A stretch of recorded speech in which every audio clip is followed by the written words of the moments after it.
Saya ada tangkap untuk polis aku ini. Saya ada 8,000 bagi kepolis.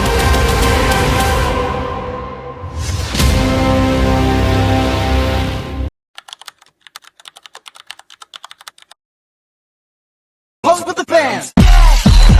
Pose with the pose with the pose with the fans. Pose with the pose with the pose with the fans. Pose with the fans.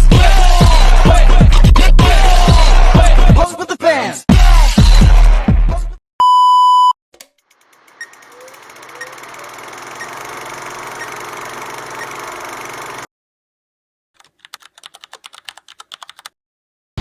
Ini adalah kisah benar yang pernah berlaku di Malaysia.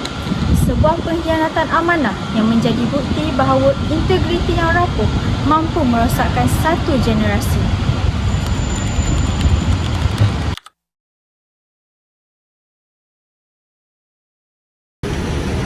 Puan Nisa, tak boleh kontak lagi dalam tenis tu, saya dah sepak. Ada yang saya kerasan.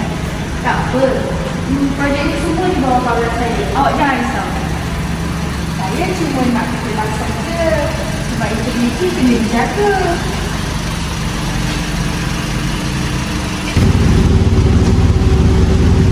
Kadang-kadang, benda kecil tak perlu dibesarkan.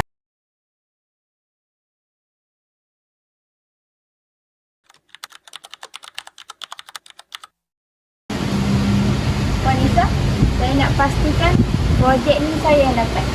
Kita boleh bantu sama-sama. Bantu macam mana? Saya ada 8,000 bagi sokongan. Puan percepatkan proses, saya jalankan kerja. Boleh? Janji kerja kemas.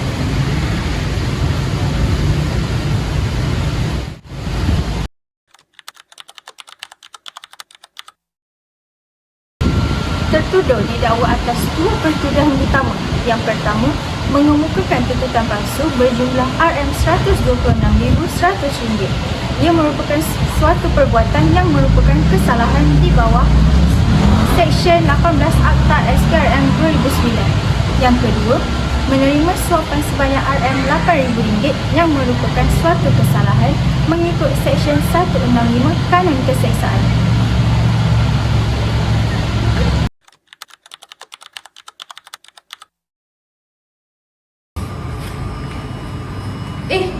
Kenapa gelanggang petang dengan gelanggang tenis ni jauh beza sangat ni? Tinggi ni nilai dia dengan nilai asal. Resit pun ada yang lain ni. Inilah peranan integriti bila seorang berani bersuara kebenaran pasti ditemui. Ini dah menyalahi undang-undang ni. Kena report SPRM ni.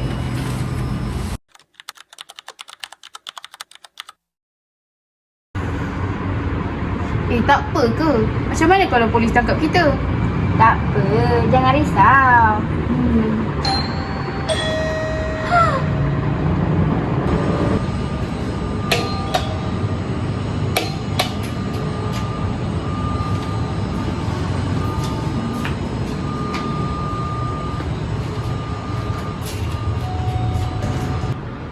Saya ada orang tangkap untuk Puan Nisa. Kenapa ni? Puan Nisa dan Puan Sharifah, anda ditahan kerana disyaki terlibat dalam tuntutan palsu dan rasuah. Puan Nisa, macam mana ni? Kita boleh jelaskan. Ini semua salah faham, kan?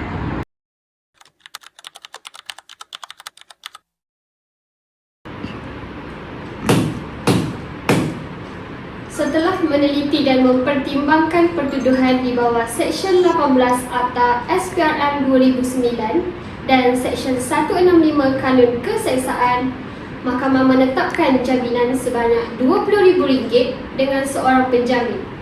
Kes ini ditetapkan untuk sebutan semula pada tarikh yang akan ditentukan. Saya menyesal. Saya khianat amanah. Semua ni kerana tamak.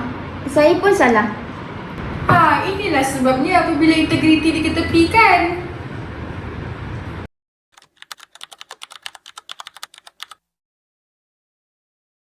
Okey, Akibat perbuatan mereka, Jabatan hilang kepercayaan masyarakat. saya hilang reputasi sebagai kontraktor. Saya hilang jawatan masa depan dan kepercayaan keluarga. Negara pula menanggung kerugian dalam bentuk ketirisan dana.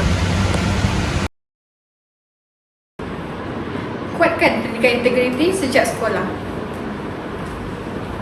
Tingkatkan ketulusan dalam projek dan tenders. Jangan memberi ruang kepada kelompok kecil yang membuka pintu rasuah. Hukuman mesti tegas supaya jadi pengajaran. Dan setiap individu perlu berani bersuara.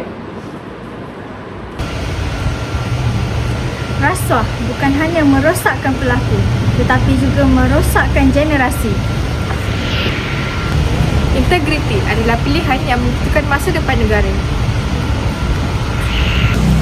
Saya contoh bahawa keputusan salah boleh memusnahkan segalanya.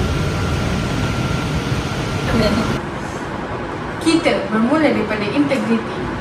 Kita menolak rasuah dalam apa jua bentuk. Kita belajar daripada kesilapan orang terdahulu. Kita pertahankan undang-undang dan amanat. Kita bangunkan generasi bebas rasuah. Cegahi rasuah, bina generasi berintegriti.